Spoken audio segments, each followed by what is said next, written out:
You found it. It's the real news with your host, David Knight. Welcome back. I'm David Knight, and joining us in this segment is Charles Ortel. And we've had Charles on several times before. Charles has been following the Clinton Foundation for quite some time in a great deal of detail. And so I want to get him on. It's something that came up on Wednesday night. The FBI informant that we were told about back in the fall. It was Sarah Carter and others who exposed this, John Solomon, who found that there was an FBI informant who had been gagged with a non-disclosure agreement, so he couldn't talk about what he had seen with Uranium One, with the FBI people that were involved in Hillary Clinton and so forth a few years earlier, that had resulted in the conviction of at least one individual who was involved in some corruption there. But it was also involving the companies and officials that were already being investigated for corruption. They were also at the center of this Uranium One deal, and that was all swept under the carpet so that this could go through. Now, when he was given they removed the Justice Department, Sessions Justice Department, removed that restriction on him so that he was able to talk, and he gave a written statement to 3 congressional committees. And this was released or leaked to The Hill. John Solomon wrote an article about this, talking about how Moscow had routed millions of dollars to America with the expectation that it would be used to benefit Bill Clinton's charitable efforts, while Secretary of State Hillary Clinton quarterbacked a quote-unquote reset in U.S.-Russian relations. So I wanted to get Charles Ortel to talk about this and give us his perspective on this. And, of course, Charles is a private investigator. He focuses on especially the corruption right now. He's reported on this a great deal, talking about the fact that this is such a phony charity, this Clinton Foundation, and how if the government, even just using the regular IRS rules that they have been able to get around, if that was applied to them, that this could not only bring down that house of cards, but it could also bring down some of these big globalist foundations as well. But he makes a couple of analogies in a recent article talking about how this is really kind of a Game of Thrones, and it truly is. You can find Charles at charlesortel.com, also on Twitter at charlesortel. Thank you for joining us, Charles. My great pleasure, David. It's always nice to be on with you. Well, thank you for coming on. Tell us a little bit about what you think about this Uranium One deal. The informant Douglas Campbell has put out this statement. He's now talked to 3 congressional committees, not talked to them, but he gave them this statement. It's pretty amazing when you look at the details here. I mean, he's very specific about this. How do you think the Democrats are going to, well, we've already had the Democrats react a little bit to this, and it hasn't really picked up that much traction outside of conservative media, but your impressions of what you've seen so far, this statement. I think this is the biggest nuclear weapon that has dropped so far, and the reason I say that is that his testimony evidently suggests that monies were routed to the Clinton Global Initiative beginning in 2009. Now, there's one small problem with that. The Clinton Global Initiative, I call it the Clinton Grifters Initiative, but the Clinton Global Initiative is not a charity, was not a charity, was never lawfully organized, yet they began holding these rah-rah meetings around the time of the UN special meeting in New York in September of 2005 was the first one. The problem with that is you cannot hold yourself out as being a publicly supported charity. That is, a charity broadly representative of the public, where you're getting small donations principally from the public and government. And you just can't say that you are such an entity when, in fact, what you are is a closed-door meeting where you're charging people, those who pay $20,000 per, to come attend a conference where you get to rub shoulders with a former head of state and active heads of state and government executives and others to concoct crooked deals around the world, potentially with support from the World Bank and other means. You're just not allowed to do that. That's business development. Yet they did that starting in 2005, then in 6 and 7 and 8 and 9. And somehow, at some point after Barack Obama was inaugurated, the IRS became concerned, as a guess, and they tried to paper it over and come up with a way of reorganizing the Clinton Foundation. The reason I say this is a nuclear weapon, it intersects the Lois Lerner matter. Lois Lerner was the one who sat on top of charities and likely was personally involved in this gigantic mess of trying to regularize the Clinton Foundation. So it matters a great deal when the wires went, when the checks went, or the cash went to the Clinton Global Initiative. If before September 4th, 2009, when this entity, Clinton Global Initiative, Inc., was created, then you have really big issues because there was no pretense of a Clinton Global Initiative before September 4th, 2009. That's very important, and that's something that I haven't heard anybody talk about except you, Charles. The fact that that it was operated as a fraudulent charity and how that would roll back into other big things like the Gates Foundation and so forth that gave money to this fraudulent charity, how that would roll back to them, multiply with penalties and interest besides just the money that they gave to them fraudulently. That is a very big aspect of this. Well, as they say on these TV ads, but wait, it gets better. So first what they did is they organized an Arkansas Nonprofit Corporation on September 4th, 2009. But that doesn't mean that you are actually a charity. They didn't even apply for federal tax exemption until August of 2010. Yet they held a meeting in September of 2009 at which Barack Obama was president and spoke, pretending that they were a charity. And they collected monies, and who knows how much money came via Russians or other governments or other grifters. Who knows what disclosures weren't made that should have been made. But the simple fact was that no activity in 2009 of any kind was actually tax exempt. And then it gets even better because in 2010, what happens is that Barack Obama and Michelle Obama donate money, a portion of their Nobel Peace Prize winnings or his Nobel Peace Prize winnings, to the Clinton Bush Haiti Fund in around April of 2010. Again, the Clinton Foundation at this point is a disaster. All elements, therefore, are disasters, which means that the nascent Clinton Bush Haiti Fund is a disaster. And now you have Barack Obama in a position where he has potential personal tax exposure, and that then gives a motivation for all these sundry government officials to cover all this mess up. So it's really, it's a gigantic mess, and to the extent that might impact his $500 million library monument that he's building to himself in Chicago. If he has to pay some of that. You know, it's interesting on that one. That's a complete mess too. I mean, a lot of times it seems these presidents put these things together when they're still in power, thinking that the minions at the IRS will just let them do whatever they want to do. But the paperwork on the Barack Obama Foundation that's out there now is a complete disaster. It needs to be fixed. Well, that's very important. What you're talking about, and we're going to get into more of that on the other side of the break.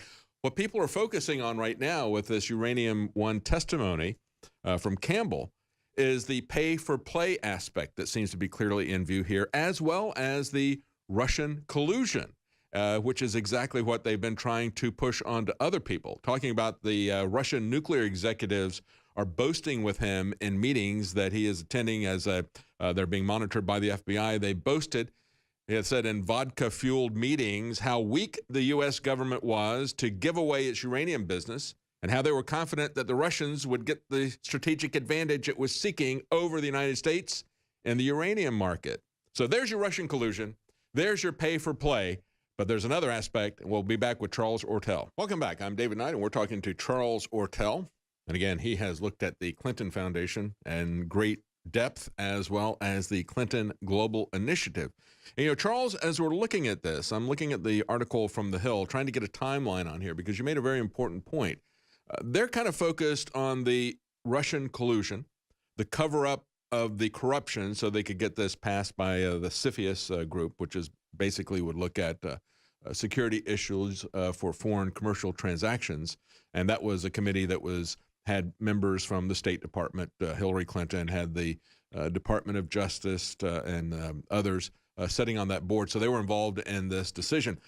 But over a period of 1 year, they were making 4 payments of $750,000. And this stuff was approved in 2010. So the deal was unanimously approved by the Defense Department, State Department, Justice Department, so forth, other agencies, that CFIUS group. And so they approved that unanimously in 2010. So if they were making payments to the Clintons, it would have been in 2009. So I guess the question that you're bringing up here is it not just pay for play? Is it not just Russian collusion? But were these payments made to the Clinton Global Initiative, or were they made to the Clinton Foundation? Because if they were made to the Clinton Foundation, it wasn't a valid charity. Is that correct? Yeah, it's very. When you look at the rules that pertain to charities, as perhaps you know, and maybe your listeners don't know much about it, the rules are super strict. You know, you can't raise money, let's say in Texas, for a library in Little Rock, and then take that money for any other purpose. You That's certainly can't then say we're going to spend $8 million on a party in New York and invite a whole bunch of well-connected people that concoct crooked deals behind closed doors and call it charity. You're not allowed to do that. That's a violation of state law, Texas law. It's a violation of many federal laws. And the problem is for the Clinton Foundation is they have yet to correct any filings prior to December 31st, 2009, when all this mayhem started. So they have, you know, they've been raising money. They're raising money while we're on this interview, over the internet, perhaps using phones, perhaps using the mail as well. While still raising money. Historical filings are false and materially misleading in the public domain. You can't do that. That's right. They're still raising money. The Clinton Foundation, as we're talking.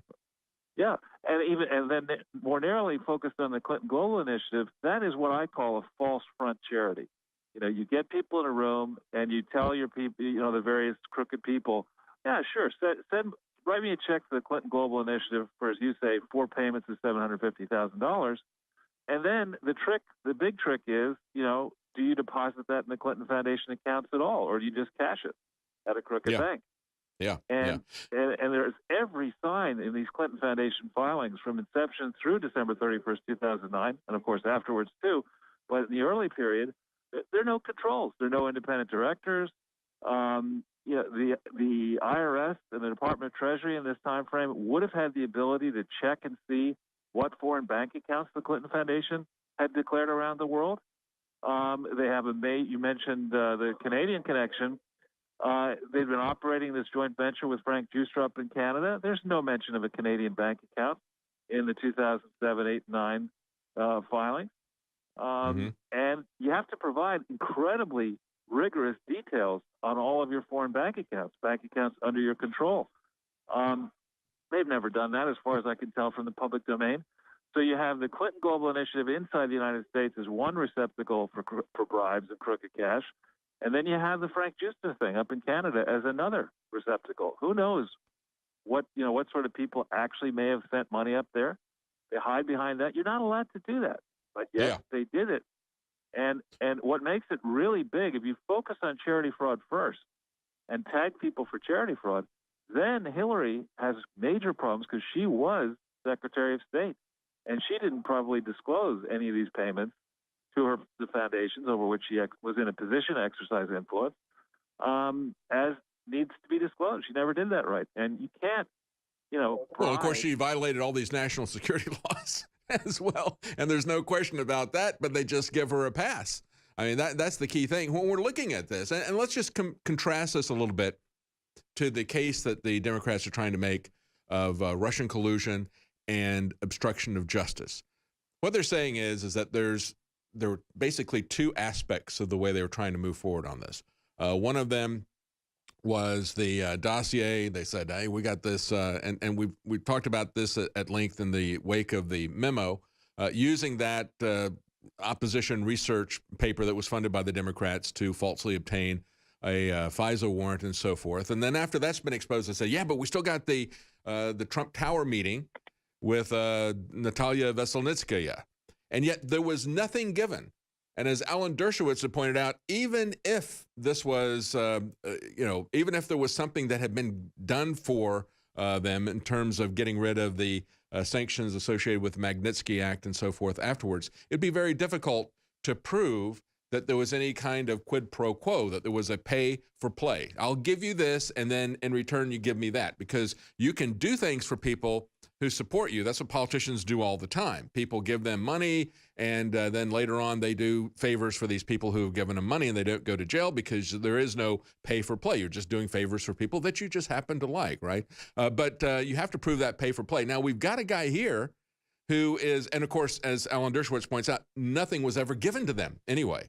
Okay, so it'd be a very difficult case for them to prove that there was any kind of pay for play, but there was never a payoff for this. They never got anything from the Russians, and nothing of any value was given to the other side if they want to go down that Trump Tower meeting. But here you've got a guy who was a an investigative informant for the FBI. He had been doing things for the CIA while he was traveling. This is while Robert Mueller was director of the FBI. All this Uranium One stuff went through.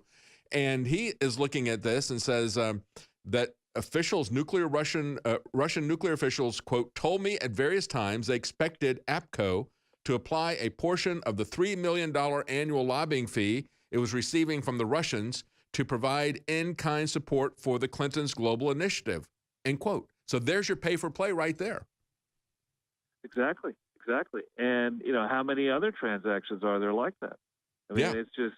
And just if I could just jump in a little bit on the email thing, the biggest shocker that people are not yet focusing on here is that when you go into the FBI vault file, it is crystal clear that an FBI investigation was opened into Hillary Clinton's mishandling of classified information on the 10th of July, 2015. You can see that FBI vault, Hillary R. Clinton, dump 1 and 2, explains it in some depth.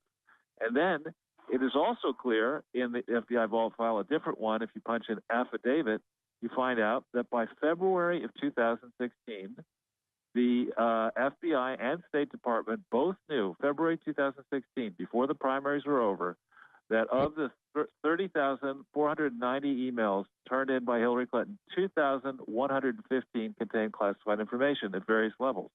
Yes. They knew that, February 2016. And so it's really, what happened here is, I think Comey and many others in the FBI, many in the Justice Department were totally in the tank suppressing the investigation into Hillary Clinton's mishandling, while, then as Trump began to make progress, deciding they needed that insurance policy and that they were going to first try to stop Trump by any means possible before the election, then after the election, undo an election. And so this is a gigantic criminal conspiracy. And, the masters of gaslighting, the Clinton team, is trying to accuse Donald Trump and others of what are really, not even crimes, but if they were crimes, they're petty crimes as compared to using government resources to rig the primaries, rig an election, and then when they didn't like the election result, overturn the election. I mean, absolutely. And you got a great article about this. It's on LifeSet today, or actually, I guess it went up yesterday morning. Trump's draining the swamp is real-life Game of Thrones, and you break this down. You talk about Robert Mueller, James Comey, Rod Rosenstein, all these guys who were there, who allowed all this stuff to happen, who covered up for it, and then who falsely projected it onto President Trump to try to shut him down. We'll talk about that when we come back. We'll talk about connecting the dots with these guys in the FBI and the Justice Department when we return with Charles Ortel. Stay with us. All right, Charles, let's talk about this. First of all, why Team Bush? Tell the audience why Team Bush is involved in this as well. Well, on January 20th, 2001, George W. Bush became president, and, it took him a while through transition to get his various people in there, but a parting gift for the Bush team was the fact that Bill Clinton pardoned the diabolical Mark Rich, who was the fugitive from justice, tax cheat, and I would say swindler, despite the fact that this man had never faced justice, never been sentenced. Bill Clinton, in the middle of the night, pardoned him. So that gave rise to an immediate set of investigations, both congressional investigations under Dan Burton's oversight, I think, committee, and also in the Southern District of New York, an immediate criminal investigation was opened up into whether the Clinton Foundation was actually used as a slush fund. And there are, in that article there are links to the FBI vault file. There's 2 dumps of about 600 pages total of information that shows that this investigation proceeded for 4 years, from 2001 to 2005. Yet, despite having obvious signs of fraud, you can see it on the Clinton Foundation website. There are no audits on the Clinton Foundation website for this period. That's right. He completely covered that up. They knew there was fraud there with Mark Rich, fraud with the Clinton Library Foundation Initiative, whatever. And for 4 years, the Bush administration, W. Bush administration, basically just went through the motions but didn't really do a prosecution. The guy that was in charge of that, largely, as you point out here, was James Comey. Right. So what happened was in the beginning it was Mary Jo White in 2001, and if you look in that vault file, you'll see that there was a lot of activity when she was U.S. attorney prosecuting the case. There were subpoenas, there were interviews, there were all kinds of records. But then Comey comes in January of 2002, and the investigation just spins its wheels. Also during this time frame, shockingly, Mueller from September 4th, 2001 to September 4th, 2013 as head of the FBI. Rosenstein from 2001 to 2005, who was a justice, I believe, and he was the person who would decide which tax matters would get prosecuted. So That's right. That was his jurisdiction. That, just like we saw with McCabe, this is the guy who was getting lots of money for a state race, Senate state race, massive amount of money from Clinton cronies, and he's the guy who's in charge of the Clinton email investigation. So here we have Rod Rosenstein, who is part of where he was in the Department of Justice. He was supposed to enforce charity fraud cases, and he presided over a do-nothing investigation for the Clintons over that. Right, and then also Christopher Wray from 2003 to 2005. He was a justice looking at prosecuting frauds like Enron. He does nothing about this. So it shouldn't have taken 4 years to figure out from the inside, with the awesome power that the FBI and Justice have, to subpoena people. There were grand juries could be. In addition, why were there no indictments?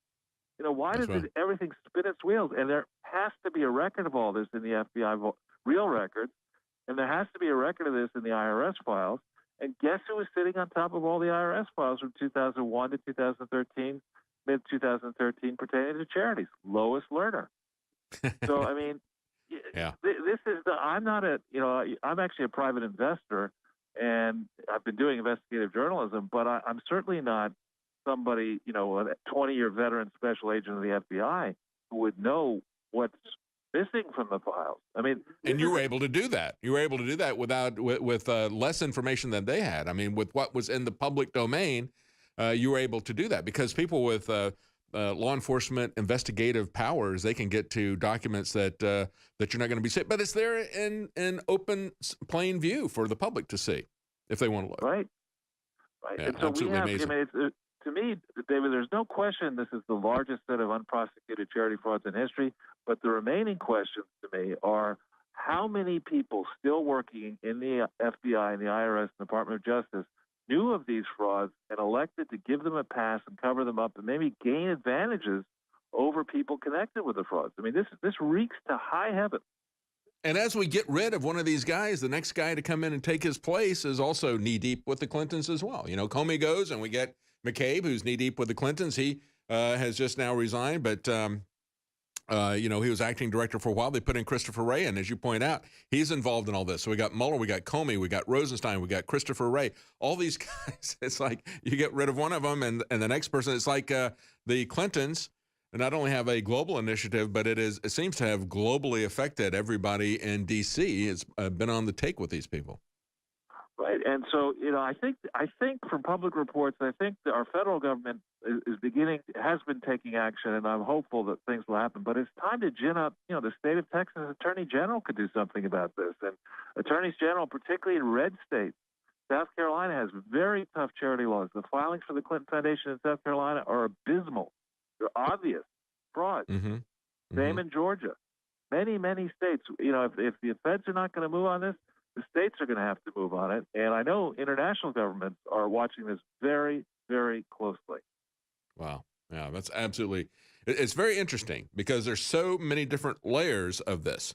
As people know, so many people know now about the emails, but we're only figuring out just now as we're seeing these statements coming out from Campbell, the guy who was, they had a gag order on him. And it's interesting, I see that we've got now the usual suspect, Michael Isikoff, out there attacking him in the press, the guy who knew first about the Monica Lewinsky thing. And he says, well, it got spiked by my higher-ups, but he didn't report it. Matt Drudge reported it. That's why it went big. But Michael Isikoff didn't report it. And, of course, he was the guy that they leaked information to and then referenced his articles in order to get a FISA report. And now he's taking the lead in terms of trying to undermine the credibility of this guy who has put out this very detailed document that's there. But, again, going back to the Team Bush thing, because I think that's something for a lot of people to understand, the bipartisan nature of this corruption. We now got George Bush A new article today from ABC News says, yeah, the Russians, it's the Russians. They're meddling in our elections, in 2016 elections. And that's why we need to have NATO and so forth. I mean, there is no difference. As you pointed out, it's very important for people to see this. The fact that they slow walked or set on this investigation using these same people. Everybody likes to say Mueller is a Republican and so forth. Yeah, he's part of the bipartisan corruption team in Washington, D.C., isn't he, Charles?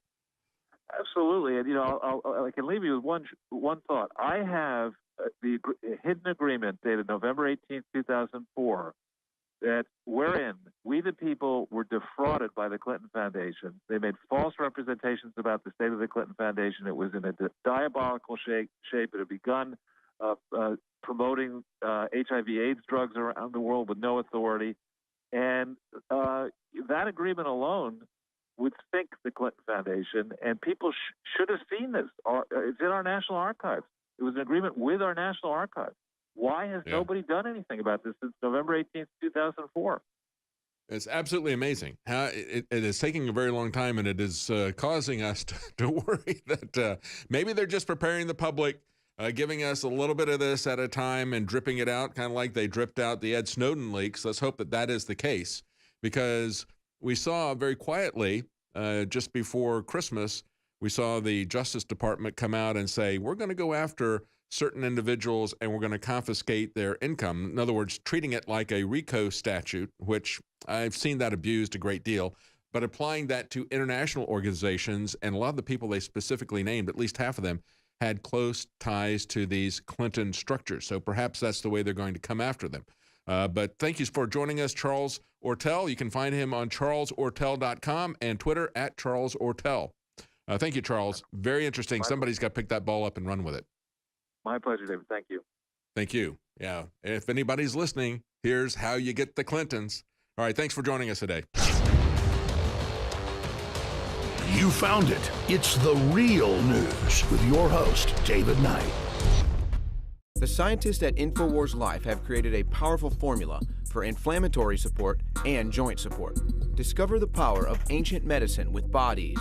Bodies contains one of the most potent forms of turmeric available. Turmeric has been used for thousands of years and is one of the most studied herbals today. It is well known in traditional medicine for its soothing properties. Our pure turmeric extract plus piperine from black pepper makes for optimal absorption to help boost and support your flexibility, mobility, joint function, immune system, and so much more. Regular turmeric root from the store only contains 1 to 5% of active ingredients, but our turmeric root extract contains over 95% of the active ingredients. Bodies combines turmeric with organic herbs such as spearmint, sage, lemon balm, and thyme to work synergistically for full body support. Try Bodies today at InfoWarsLife.com or call us at 1-888-253-3139.